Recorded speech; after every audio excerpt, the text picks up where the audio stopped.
እንጸልይ። አባታችን ሆይ በሰማያት የምትኖር መንግሥትህ ትምጣ፣ ፈቃድህ በሰማይ እንደሆነች እንዲሁም በምድር ላይ ትሁን። የዕለት እንጀራችንን ዛሬ ስጠን፣ በደላችን ሁሉ ይቅር በለን እኛም የበደሉንን ይቅር እንደምንል። አቤቱ ወደ ፈተና አታግባን፣ ከክፉ ሁሉ አድነን እንጂ መንግሥት፣ ኃይል፣ ክብር፣ ምስጋና ለዘላለሙ ያንተ ነውና አሜን። ጌታ ኢየሱስ በማልችለው እርዳኝ። ሰላማችሁ ይብዛ። ዛሬ የማካፍላችሁ ቃል ያዕቆብ ምዕራፍ 4:7 ነው።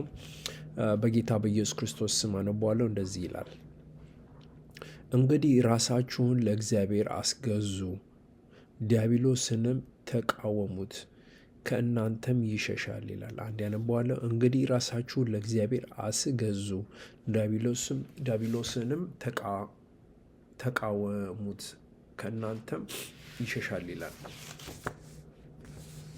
እና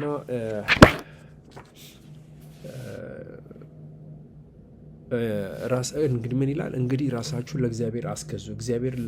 ራሳችሁን ለእግዚአብሔር አስገዙ እና ማስገዛት ምን ማለት ነው? ራስን ማስገዛት ማለት መማረክ ማለት ነው።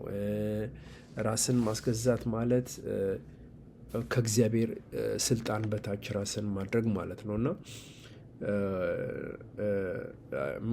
ምን ማለት ነው? በእኔ ፍቃድ ሳይሆን በአንተ ፍቃድ እግዚአብሔር በአንተ ፍቃድ ይሁን ብሎ ለእግዚአብሔር መገዛት ማለት ነው እና ይሄ ደግሞ እንደዚህ በምናደርግበት ጊዜ የድክመት ነገር አይደለም፣ የጥርጥር ነገር አይደለም፣ ወይም የፍርሃት ነገር አይደለም፣ ወይም ኮንፊውዝ የሚሆን ነገር አይደለም። ምንድን ነው? እግዚአብሔር ያንተ ፍቃድ ይሁን የኔ ሳይሆን ያንተ ፍቃድ ይሁን ብሎ ለእግዚአብሔር መገዛት እንደዛ ነው እንጂ የሌላ አይነት አመለካከት አይደለም። እንግዲህ ራሳችሁን ለእግዚአብሔር አስገዙ ነው የሚለው እና ለእግዚአብሔርን ማስገዛት መገዛት ምን ማለት ነው? እና መገዛትን ደግሞ ካየነው ከተነተነው ደግሞ የእግዚአብሔርን ጥበብ አምናለሁ ማለት ነው። እግዚአብሔር ለቃል እገዛለሁ ማለት ነው እና ከሱ በፊት ደግሞ ትሁት መሆን ማለት ነው። ከእግዚአብሔር በፊት ትሁት መሆን ማለት ነው እና ያዕቆብ ራሱ ስለ ትህትና ያወራል። ያዕቆብ ምዕራፍ 4:6 ላይ እና ያው ኩራትም ደግሞ የመንፈሳዊ ጥቃት እንዲደርስብን ያደርጋል እና ትህትና ግን ሁሉንም ነገር ይገለባብጣል ማለት ነው እና በጣም ትልቅ ልዩነት አለ ትሁት በምንሆንበት ጊዜ እና ግትርና ወይም ኩራት በሚኖርበት ጊዜ። ምክንያት አሁን ምሳሌ ለራሱ ጌታችን ኢየሱስ ክርስቶስ ራሱ ምን አለ? እናንተ ሸክማችሁ የከበደ ኑ ወደ እኔ ብሎ ምልክት ራሱ የሰጠን እርግብና እባብን ነው። እንደነሱ ትሁትና እንደ እርግብ ትሁት እንደ እባብ ደግሞ ብልህ እንድንሆን የነገረን እና ትህትናና ብልህነት ትልቅ ተጽዕኖ በሕይወታችን ሊያመጣ ይችላል። ያው ለእግዚአብሔርም ስንገዛ ደግሞ እግዚአብሔርን መታገል እናቆማለን፣ እግዚአብሔር ጋር መጣላት እናቆማለን፣ ለእግዚአብሔር ስንገዛ ማለት ነው እና ደግሞ ከስህተት ጋር የነበረንን ግንኙነት እንቆርጣለን እና ስህተትንም ውሸትንም መጥፎም በዛ በኩል የመጣውን ኃጢአት ሁሉ እናቆማለን ማለት ነው ለእግዚአብሔር ስንማረክ እና በራሳችን መመካት ራሱ እናቆምና በእግዚአብሔር ፍቃድ የራሳችን ፍቃድ ሳይሆን በእግዚአብሔር ፍቃድ መሆን እንጀምራለን ማለት ነው እና ልባችንም ለእግዚአብሔር አእምሯችንንም ለእግዚአብሔር በምንሰጥበት ጊዜ እግዚአብሔር ደግሞ ብዙ በሮችን ይከፍትልናል ማለት ነው እና ሌላው ምን ይላል?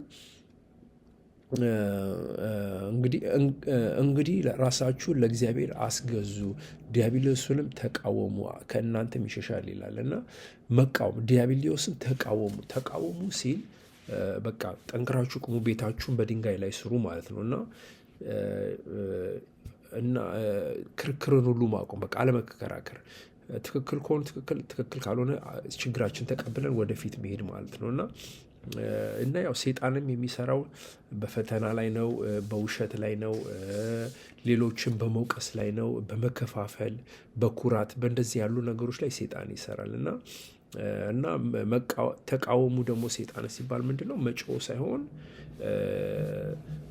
ያው ቤትን በድንጋይ ላይ ቤትን በእውነት ቤትን በትክክል ቤትን ጥሩ በሆነ ነገር ላይ መስራት ማለት ነው። እና እንደዛ ነው መቃወም ማለት እና ጌታችን ኢየሱስ ክርስቶስ ራሱ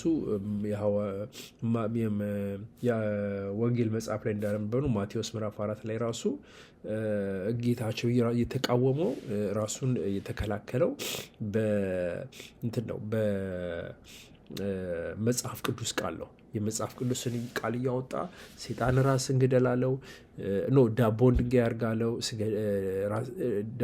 ስገድልኝ እና ደግሞ ከእንደገና ያው ከዚህ ላይ ዝለል አለው። እነዚህ ደግሞ ከዚህ የበለጠ ሌላ ምንም አይነት ፈተና የለም። ይሄ በጣም አንደኛና አሉ ከሚባሉ ትልቁ ፈተና ጌታችን ኢየሱስ ክርስቶስ የተፈተነው ዳቦን ድንጋይ አድርግልኝ፣ ስገድልኝ፣ ራስህን አጥፋ ብሎ ሰይጣን ጌታችን ኢየሱስ ክርስቶስ ተፈታትኖታል። እና ይሄ የፈተናዎች ሁሉ ዋና ትልቁ ፈተና ነው።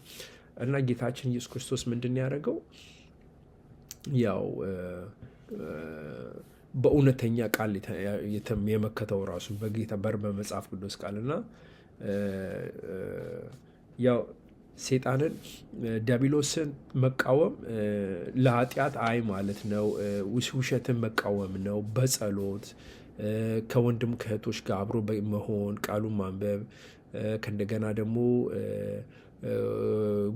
ቸርች ጉባኤ ጋር አብሮ ከወንድም ከእህቶች ጋር መካፈሉ፣ እንደዚህ አይነት ያሉት ነገሮች ዲያብሎስን እንድንቃወሙ ያደርገናል እና ለእግዚአብሔርም ቃል መገዛት ይረዳናል ማለት ነው እንጂ በፊሊንጋችንን በተታገልን ቁጥር ሞር ስትሮንግ እየሆነ ነው የሚመጣው ውስጣችን። ስለዚህ እንደዛ ሳይሆን በቃሉ አሁን እንደተናገርኩት በጸሎት እና ከወንድም ከእህቶች ጋር በመሆን እና ቃሉን በመገዛት ነገሮችን ልናሸንፍ እንችላለን እና ከምን ይላል እንግዲህ ራሳችሁን ለእግዚአብሔር አስገዙ፣ ዲያብሎስንም ተቃወሙ ከእናንተም ይሸሻል። ይሄ ምንድን ነው? ከእናንተም ይሸሻል ሲል ምን ማለት ነው? በቃ ይሸሻል፣ አይቆይም አብሮን እና በቃ ይሸሸናል። በእግዚአብሔር በሚመጣበት ጊዜ በእግዚአብሔርን ቃል ብዙ ነገር ስናስታውስ እንደዚህ አይነት ነገሮች በሚያጋጥሙን ጊዜ ሰይጣን ከኛ ይሸሻል እና ሰይጣንም ያው ኃይል አለው። ከእግዚአብሔር ጋርም እኩልና አንድ አይነት ልናደርገው አንችልም። የእግዚአብሔር ለየት ያለ ሱፐርናቹራል የሆነ ኃይል ያለው እና አማኞች እኛ በእግዚአብሔር ስልጣን ውስጥ በምንቆምበት ጊዜ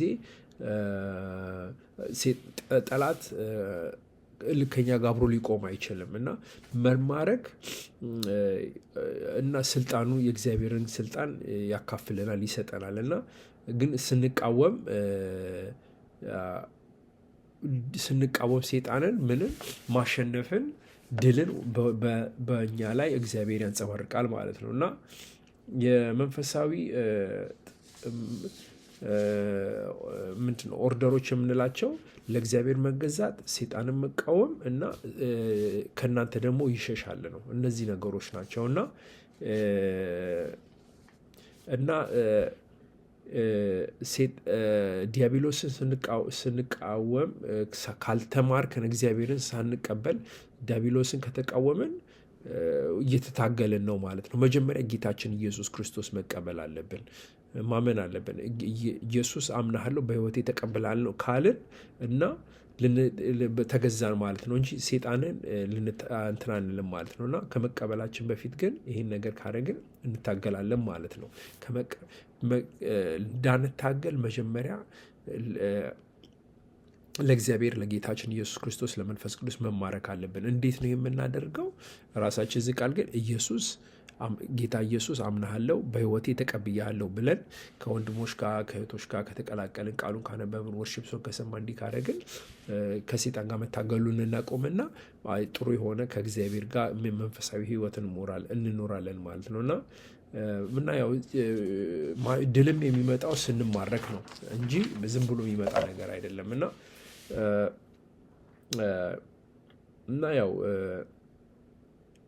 ለእግዚአብሔር ስንገዛ ህይወታችንንም እግዚአብሔር ይጠብቅልናል እና ያው ኩራት ደግሞ ያው የሚጋብዘው ምንድነው? ጥቃት ነው። እና ግን ትህትና ግን ምን ይጋብዛል? ጸጋን ይጋብዛል። እና እና ዲያብሎስን ልንቃወም አንችልም። በቃ ሙሉ ለሙሉ ለእግዚአብሔር ልባችን አይምሯችንን መስጠት አለብን ማለት ነው። እና ያው ዲያብሎስ ከአማኞች ይርቃል። ምክንያቱም አማኞች እንገዛለን ለእግዚአብሔር እና ቤታችንን ራሱ በድንጋይ ላይ ስናቆም በአሸዋ ላይ ሳይሆን በድንጋይ ላይ ከሰራን ያው ለእግዚአብሔር እንደተገዛንና ሰይጣንም ከኛ እንደሚርቅ ነው የሚነግረን እግዚአብሔር። ያው መንፈሳዊ ድልም የሚጀምረው በውስጣችን ነው። ከውስጣችን መጀመሪያ ውስጣችን ስንቀርጸው ከዛ በኋላ በውስጣችን ድል የማድረግ ነገሮች ይፈጠራሉ ማለት ነው። እና እንደዛ ነው። እና መጀመሪያ እንደዛ ነው ማድረግ ያለብን። ስለዚህ እንግዲህ ራሳችሁ ለእግዚአብሔር አዘጋጁ። እንግዲህ ራሳችሁ ለእግዚአብሔር አስገዙ፣ ዲያብሎስንም ተቃወሙት ከእናንተም ይሸሻል ይላል። እሺ እንጸልይ። አባታችን ሆይ በሰማያት የምትኖር፣ መንግሥትህ ትምጣ፣ ፈቃድህ በሰማይ እንደሆነች ሁሉ እንዲሁም በምድር ላይ ትሁን። የዕለት እንጀራችንን ዛሬ ስጠን፣ በደላችንን ሁሉ ይቅር በለን እኛም የበደሉንን ይቅር እንደምንል ሁሉ፣ አቤቱ ወደ ፈተናም አታግባን ከክፉ ሁሉ አድነን እንጂ መንግሥት፣ ኃይል፣ ክብር፣ ምስጋና ለዘላለሙ ያንተ ነውና፣ አሜን። እግዚአብሔር ከእናንተ ጋር ይሁን።